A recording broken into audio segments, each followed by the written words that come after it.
Le 13 juillet 1793, dans les ruelles pestilentielles de Paris révolutionnaire, l'eau d'une baignoire se teinte lentement de rouge carmin. Un homme gît là, la bouche béante, ses yeux vitreux fixant un plafond qu'il ne verra plus jamais. Sa peau blafarde, rongée par un mal mystérieux, contraste avec le liquide écarlate qui s'étend inexorablement autour de son corps inerte. Debout près de cette scène macabre, une jeune femme de 24 ans contemple son œuvre. Ses mains tremblent imperceptiblement, mais son regard demeure d'une froideur saisissante. Charlotte Corday d'Armont vient d'accomplir l'irréparable. Elle a planté sa lame dans le cœur de celui que tout Paris redoutait. Jean-Paul Marat, l'homme qui terrorisait la France entière par ses écrits incendiaires, repose désormais dans ce bain mortuaire. Ses appels incessants au massacre, ses listes de proscrits, ses délires sanguinaires se sont tus à jamais. Le silence qui règne maintenant dans cette pièce sordide contraste violemment avec les hurlements de haine qui s'échappaient quotidiennement de cette demeure maudite. Mais qui était réellement cette Charlotte qui osa défier la terreur? Cette noble Normande avait-elle perdu la raison dans la folie révolutionnaire, ou incarnait-elle au contraire la dernière lueur de bon sens dans un monde devenu fou? Son geste était-il celui d'une patriote désespérée ou d'une fanatique aveuglée par ses convictions aristocratiques? L'histoire que nous allons découvrir dépasse la simple chronique criminelle. Elle plonge ses racines dans les entrailles putrides d'une époque où la guillotine dévorait ses propres enfants, où la vertu se parait des atours du vice, où l'amour de la patrie se confondait avec la soif de vengeance. Cette nuit-là, Paris ignorait encore qu'un geste désespéré venait de bouleverser le cours de l'histoire. La mort de Marat allait déchaîner une spirale de violence encore plus terrible, transformant Charlotte en martyr pour les uns, en monstre pour les autres. 4 jours plus tard, cette même jeune femme gravirait les marches de l'échafaud avec une sérénité qui glacera d'effroi ses bourreaux. Son dernier regard embrasserait une foule assoiffée de sang, venue assister au spectacle de sa propre exécution. Aujourd'hui encore, plus de 2 siècles après ce drame sanglant, le mystère Charlotte Corday continue de diviser les historiens. Héroïne romantique ou criminelle fanatique, sainte ou démone? La vérité se cache peut-être dans les plis obscurs de cette époque maudite où la frontière entre le bien et le mal s'était définitivement effacée.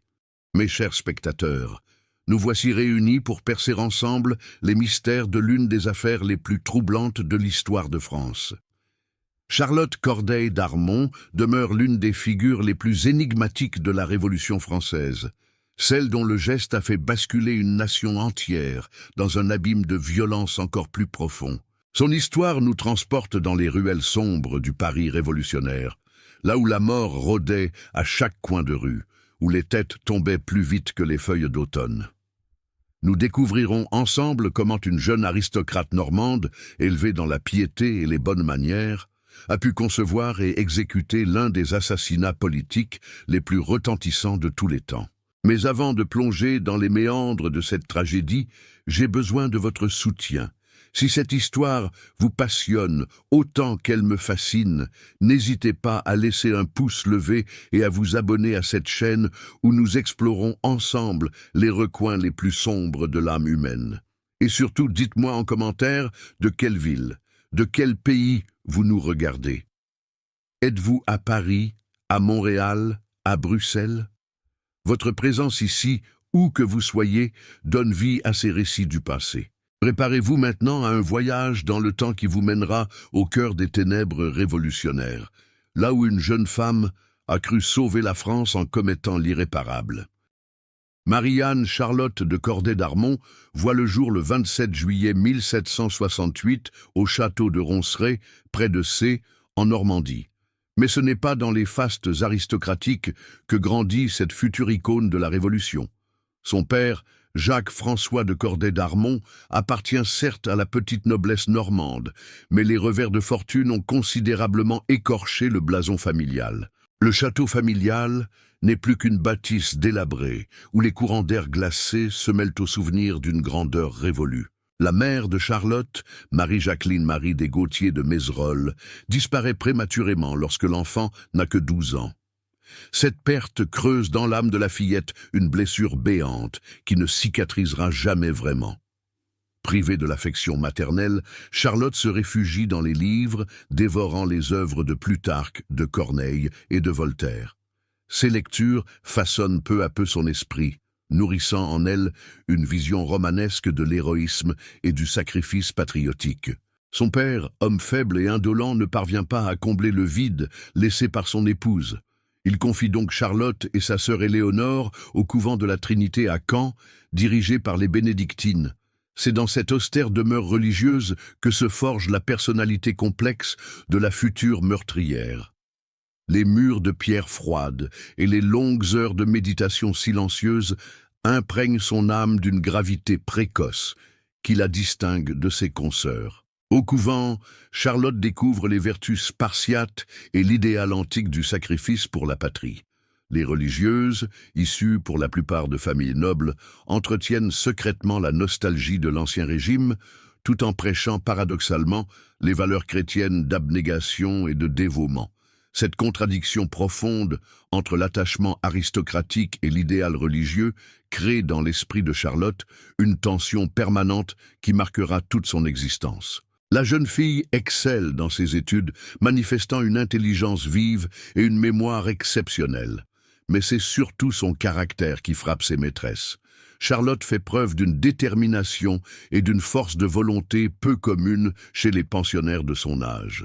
Ses camarades la décrivent comme une fille solitaire, réservée, mais dotée d'une intensité particulière dans le regard qui peut parfois mettre mal à l'aise. Les premières rumeurs révolutionnaires parviennent jusqu'au mur du couvent vers 1789. Charlotte, alors âgée de 21 ans, suit avec une attention passionnée l'évolution politique de la France. Contrairement à beaucoup de ses consoeurs qui redoutent les bouleversements à venir, elle manifeste une curiosité troublante pour ces idées nouvelles qui secouent le royaume. Cette fascination précoce pour la politique révèle déjà chez elle une âme en quête d'absolu et d'engagement. La dissolution des ordres religieux en 1790 contraint Charlotte à quitter le couvent et à rejoindre Caen chez sa grand-tante, Marie de Bretteville-Gouville. Cette femme âgée, dernière représentante d'une lignée aristocratique déclinante, accueille sa petite nièce dans un hôtel particulier délabré de la rue Saint-Jean. C'est dans cette demeure aux allures fantomatiques que Charlotte va vivre les années les plus décisives de sa courte existence. L'atmosphère de la maison Bretteville baigne dans une mélancolie poisseuse. Les tapisseries décolorées, les meubles poussiéreux et les portraits d'ancêtres au regard sévère créent un environnement propice aux pensées sombres. Charlotte passe des heures entières dans la bibliothèque, s'imprégnant des récits héroïques de l'Antiquité, rêvant secrètement de grands destins et de sacrifices sublimes. Ces lectures obsessionnelles préparent lentement son esprit au geste fatal qu'elle accomplira quelques années plus tard. À Caen, Charlotte découvre également les premiers échos de la violence révolutionnaire. Les récits des massacres parisiens, les descriptions des exécutions publiques et surtout les écrits enflammés de Jean-Paul Marat parviennent jusqu'à elle par le biais des gazettes et des conversations. Paradoxalement, ces nouvelles terrifiantes exercent sur elle une fascination morbide qui ne fait que renforcer sa conviction grandissante. La France agonise et seul un geste héroïque pourra la sauver du chaos. Jean-Paul Marat incarne à lui seul toutes les contradictions sanglantes de la Révolution française.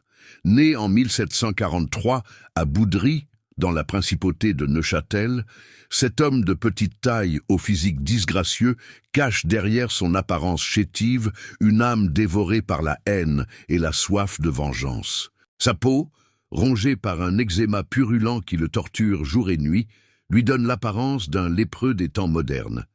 Cette maladie cutanée, qui l'oblige à prendre quotidiennement des bains pour soulager ses souffrances, contribue à forger sa personnalité aigrie et vindicative. Avant la Révolution, Marat n'était qu'un médecin raté et un écrivain de second ordre, rongé par l'amertume de ses échecs successifs. Ses tentatives pour intégrer l'Académie des sciences avaient tourné au fiasco. Ses ouvrages de médecine restaient confidentiels et sa pratique médicale végétait dans l'anonymat le plus complet.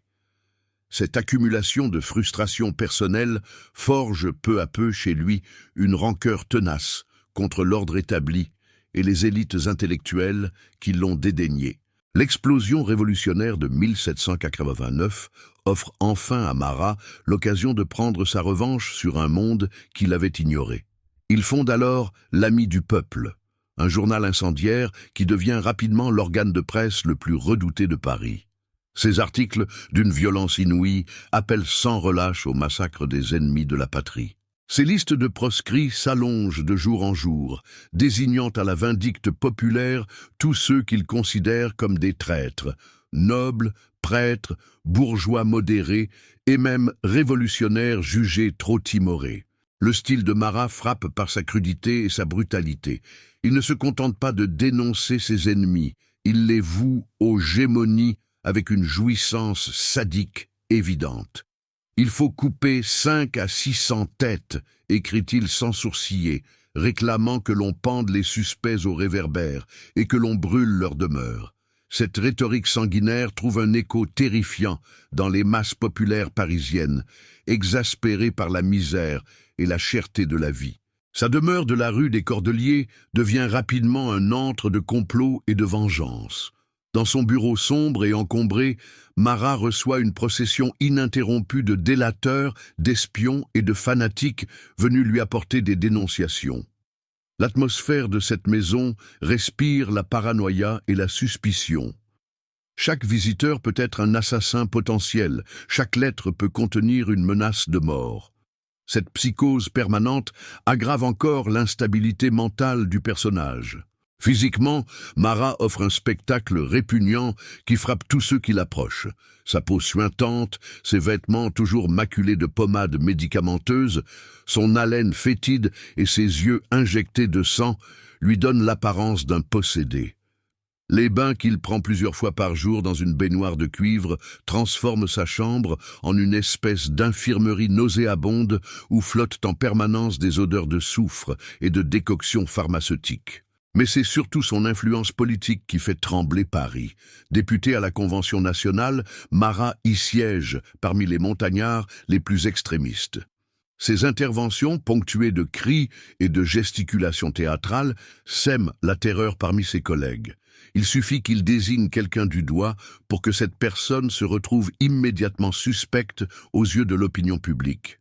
Son journal tire à plus de 2000 exemplaires et ses articles sont lus à haute voix dans tous les clubs révolutionnaires de la capitale. L'été 1793 marque l'apogée de la puissance maratiste. Les Girondins, ces révolutionnaires modérés qui prônaient une politique moins extrême, viennent d'être éliminés de la Convention. Marat triomphe. Ses ennemis politiques sont en fuite ou emprisonnés. Et la terreur qu'il appelait de ses vœux depuis 4 ans commence enfin à se déployer dans toute sa sinistre efficacité. Les exécutions se multiplient, les arrestations arbitraires se banalisent et la France sombre dans un bain de sang qui dépasse même les fantasmes les plus noirs de l'ami du peuple. Pourtant, au moment même où il atteint le sommet de son influence, Marat ignore qu'une jeune femme de province a déjà pris la décision de l'éliminer. Charlotte Corday, dans sa retraite normande, suit avec horreur les progrès de la terreur parisienne et identifie en Marat le principal responsable de cette dérive sanguinaire. Pour elle, cet homme n'est plus un être humain, mais un démon qu'il faut abattre pour sauver la France du chaos.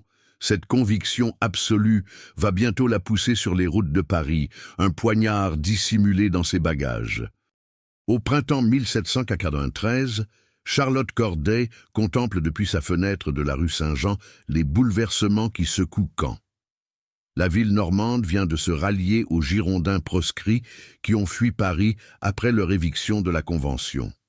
Ces hommes politiques déchus, menés par Pétion et Buzeaud, tentent de fédérer la province contre la dictature montagnarde.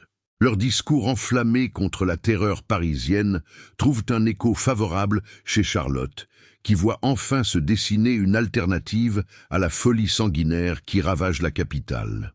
Mais les semaines passent et l'insurrection girondine s'enlise dans les querelles de personnes et l'impuissance militaire. Charlotte assiste avec amertume à l'échec progressif de cette dernière tentative de résistance légale à la terreur. Les fédéralistes normands, malgré leurs proclamations héroïques, se révèlent incapables d'organiser une riposte efficace contre les armées conventionnelles qui marchent déjà sur la Normandie. Cette déception cruciale pousse Charlotte vers une résolution plus radicale. C'est dans la solitude de sa chambre, au cours d'une nuit d'insomnie de juin 1793, que germe l'idée du meurtre. Charlotte a lu et relu les derniers numéros de l'Ami du peuple, ces pamphlets haineux où Marat réclame 100 000 têtes pour purifier la France. Une obsession monstrueuse s'empare alors de son esprit. Et si la mort d'un seul homme pouvait épargner le massacre de milliers d'innocents? Cette logique implacable, nourrie par ses lectures antiques sur le tyrannicide, devient peu à peu une évidence absolue dans son esprit exalté. La transformation psychologique de Charlotte s'opère avec une rapidité saisissante. La jeune femme pieuse et réservée cède la place à une fanatique froide et déterminée. Elle commence par se procurer une carte de Paris et étudie méticuleusement l'itinéraire qui la mènera jusqu'à Marat. Ses journées se partagent désormais entre les préparatifs matériels du voyage et une méditation obsessionnelle sur la grandeur de son futur sacrifice. Elle se compare secrètement à Judith tuant Holoferne, à Charlotte de Montmorency défiant Concini, à toutes ces héroïnes antiques qui ont sauvé leur patrie par un geste sublime.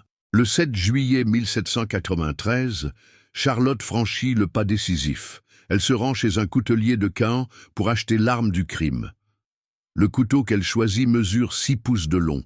Sa lame d'acier brillant se termine par une pointe acérée capable de transpercer le cœur d'un homme. En sortant de la boutique, l'arme dissimulée dans son corsage, Charlotte éprouve un sentiment d'exaltation mêlé de terreur. Elle vient de sceller son destin et celui de sa victime.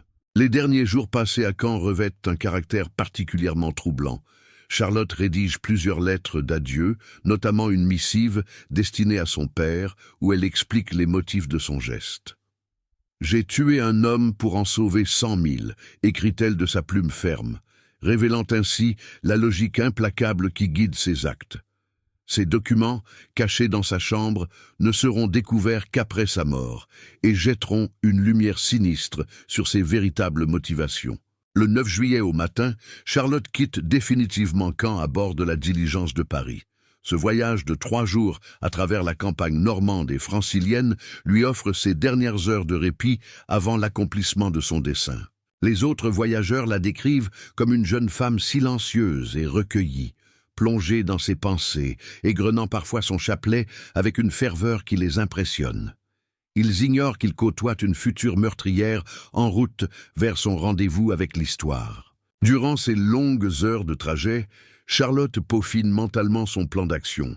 Elle a décidé de se présenter chez Marat sous prétexte de lui fournir des renseignements sur les conspirateurs caennais. Cette ruse lui permettra de pénétrer dans l'intimité de sa future victime et de frapper au moment le plus favorable. L'idée de devoir mentir et jouer la comédie répugne à sa nature foncièrement honnête, mais elle considère que tous les moyens sont légitimes pour atteindre un but aussi noble. Le 11 juillet, en fin d'après-midi, la diligence pénètre enfin dans Paris par la barrière de la Villette. Charlotte découvre avec stupeur une capitale métamorphosée par la Révolution. Les rues grouillent d'une population hagarde et surexcitée. Les murs sont placardés d'affiches révolutionnaires et l'on entend au loin les roulements sinistres des tambours qui accompagnent les cortèges menant les condamnés à l'échafaud. Cette atmosphère de cauchemar renforce encore sa conviction. Il faut à tout prix délivrer la France de ses bourreaux. Charlotte descend de voiture dans une auberge de la rue du Boulois et loue une modeste chambre pour 2 nuits. Elle sait que 48 heures plus tard, elle sera morte ou emprisonnée. Cette pensée, loin de l'effrayer, l'emplit d'une sérénité étrange. Son sacrifice va bientôt s'accomplir et elle se sent investie d'une mission providentielle qui dépasse sa simple existence mortelle. Dans quelques heures, elle va frapper le coup qui, selon elle, sauvera la France de l'abîme où l'entraîne la folie terroriste. Le 12 juillet 1793, dès l'aube, Charlotte entame sa macabre chasse à l'homme. Vêtue d'une robe de mousseline blanche ornée d'un fichu vert, elle parcourt les rues de Paris à la recherche de sa proie. Son apparence soignée et son maintien distingué contrastent violemment avec la population déguenillée qui encombre les artères de la capitale révolutionnaire.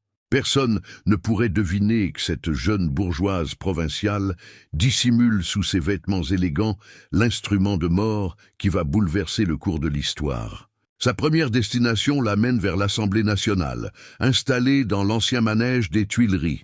Charlotte espère y trouver Marat siégeant parmi ses collègues conventionnels, mais la déception l'attend. L'ami du peuple brille par son absence. Sa maladie de peau, qui s'aggrave de jour en jour, l'oblige désormais à rester alité la plupart du temps, ne quittant plus guère son domicile que pour les séances les plus importantes. Cette première tentative avortée ne décourage pas Charlotte. Elle y voit au contraire un signe du destin qui la pousse vers l'intimité de sa future victime. L'après-midi même, Charlotte se rend rue des Cordeliers, au domicile de Marat. La maison, sombre et décrépite, s'élève dans l'un des quartiers les plus sordides de Paris. L'odeur pestilentielle qui s'échappe des égouts à ciel ouvert se mêle aux effluves nauséabonds des tanneries voisines, créant une atmosphère irrespirable qui écœure la jeune Normande habituée à l'air pur de sa province. Mais Charlotte surmonte sa répugnance. Rien ne doit le détourner de sa mission sacrée. Elle frappe à la porte avec une assurance feinte. C'est Simone Évrard, la compagne de Marat, qui vient lui ouvrir. Cette femme du peuple, au visage buriné par les privations, observe avec méfiance cette bourgeoise élégante qui prétend vouloir rencontrer l'ami du peuple. Quelque chose dans l'attitude de Charlotte éveille sa suspicion. Pourquoi cette inconnue refuse-t-elle de décliner son identité? Pourquoi insiste-t-elle avec tant de véhémence pour voir Marat immédiatement? Simone, habituée aux tentatives d'assassinat contre son compagnon, oppose un refus catégorique à la visiteuse. La discussion s'envenime rapidement. Charlotte, sentant ses plans contrecarrés, laisse transparaître une nervosité croissante qui achève de convaincre Simone de la dangerosité de cette étrange solliciteuse. Les deux femmes s'affrontent dans l'escalier sombre de l'immeuble, leur voix résonnant sinistrement dans la cage d'escalier humide. Finalement, Charlotte doit battre en retraite, non sans lancer un regard lourd de menace vers les fenêtres de l'appartement où repose sa future victime. De retour à son auberge, Charlotte passe une nuit blanche à retourner dans sa tête les événements de la journée. L'échec de sa première tentative la contraint à réviser entièrement sa stratégie. Elle comprend désormais qu'il lui faudra user de ruse pour parvenir jusqu'à Marat. C'est alors qu'elle conçoit le stratagème qui va lui ouvrir les portes de l'antre de l'ami du peuple. Elle va se présenter comme une informatrice venue de Caen pour dénoncer les complots girondins. Le 13 juillet au matin, Charlotte rédige soigneusement la lettre qui va sceller le destin de Marat. D'une écriture ferme et assurée, elle informe le député qu'elle détient des renseignements cruciaux sur les conspirateurs caennais et sollicite une entrevue urgente. Pour rendre sa démarche plus crédible, elle n'hésite pas à livrer les véritables noms des fédéralistes normands, transformant ainsi sa lettre en authentique document de dénonciation.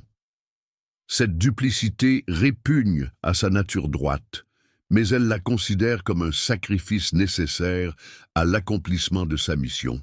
Vers 8 heures du matin, Charlotte fait porter ce message par un commissionnaire jusqu'au domicile de Marat. Elle précise qu'elle attend une réponse à son auberge et qu'elle ne quittera Paris qu'après avoir été reçue par le député. Cette manœuvre révèle une intelligence tactique remarquable. En se présentant comme détentrice d'informations précieuses sur ses ennemis politiques, Charlotte éveille immanquablement la curiosité maladive de l'ami du peuple. L'attente qui suit l'envoi de cette lettre plonge Charlotte dans un état de tension extrême. Chaque bruit de pas dans l'escalier de l'auberge lui fait bondir le cœur. Chaque grincement de porte la fait sursauter.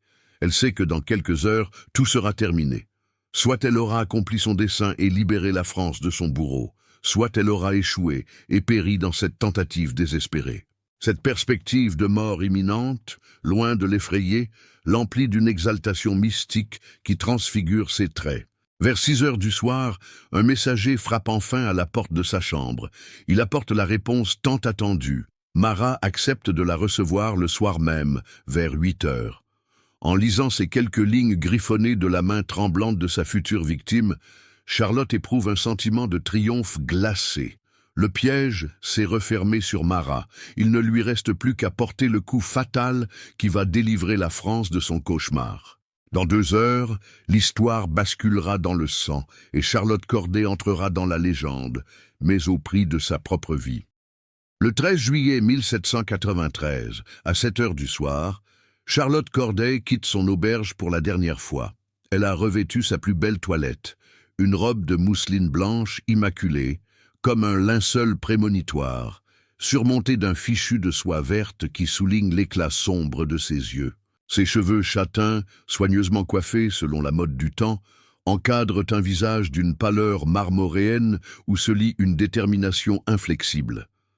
Dans son corsage, le couteau acheté à Caen repose contre son cœur battant, froid métal contre chair tiède. Le trajet jusqu'à la rue des Cordeliers lui semble interminable. Chaque pavé qui résonne sous ses pas la rapproche inexorablement de son destin. Paris se prépare à la nuit. Les boutiquiers ferment leurs échoppes dans un cliquetis métallique sinistre, tandis que les patrouilles révolutionnaires commencent leur ronde nocturne. L'atmosphère de la capitale baigne dans cette tension permanente qui caractérise l'époque terroriste. Chacun épie son voisin, chaque ombre peut dissimuler un délateur ou un conspirateur. Arrivée devant l'immeuble de Marat, Charlotte s'immobilise quelques instants pour rassembler ses forces. La façade lépreuse de la bâtisse, rongée par l'humidité et noircie par la suie, lui évoque l'antre d'un démon. Derrière ces murs décrépits agonise l'homme qu'elle considère comme le principal responsable des malheurs de la France. Dans quelques minutes, elle va pénétrer dans cet enfer pour y accomplir son sacrifice rédempteur. Sa main frôle machinalement la lame dissimulée sous ses vêtements. L'acier glacé la rassure et raffermit sa résolution chancelante. Cette fois, c'est Marat lui-même qui a donné des instructions pour qu'on laisse entrer la visiteuse normande. Simone Évrard, malgré ses réticences persistantes, ne peut s'opposer aux volontés de son compagnon. Elle guide Charlotte à travers un couloir sombre et malodorant jusqu'à la chambre où repose l'ami du peuple. L'odeur qui règne dans cet appartement mélange des effluves de médicaments, de linge souillé et de nourriture rance dans un cocktail nauséabond qui saisit la gorge de Charlotte. Le 13 juillet 1793, à 7 heures du soir, Charlotte Corday quitte son auberge pour la dernière fois. Elle a revêtu sa plus belle toilette, une robe de mousseline blanche immaculée, comme un linceul prémonitoire, surmonté d'un fichu de soie verte qui souligne l'éclat sombre de ses yeux. Ses cheveux châtains, soigneusement coiffés selon la mode du temps, encadrent un visage d'une pâleur marmoréenne où se lit une détermination inflexible. Dans son corsage, le couteau acheté à Caen repose contre son cœur battant, froid métal contre chair tiède. Le trajet jusqu'à la rue des Cordeliers lui semble interminable. Chaque pavé qui résonne sous ses pas la rapproche inexorablement de son destin. Paris se prépare à la nuit. Les boutiquiers ferment leurs échoppes dans un cliquetis métallique sinistre, tandis que les patrouilles révolutionnaires commencent leur ronde nocturne. L'atmosphère de la capitale baigne dans cette tension permanente qui caractérise l'époque terroriste. Chacun épie son voisin. Chaque ombre peut dissimuler un délateur ou un conspirateur. Arrivée devant l'immeuble de Marat, Charlotte s'immobilise quelques instants pour rassembler ses forces. La façade lépreuse de la bâtisse, rongée par l'humidité et noircie par la suie, lui évoque l'antre d'un démon.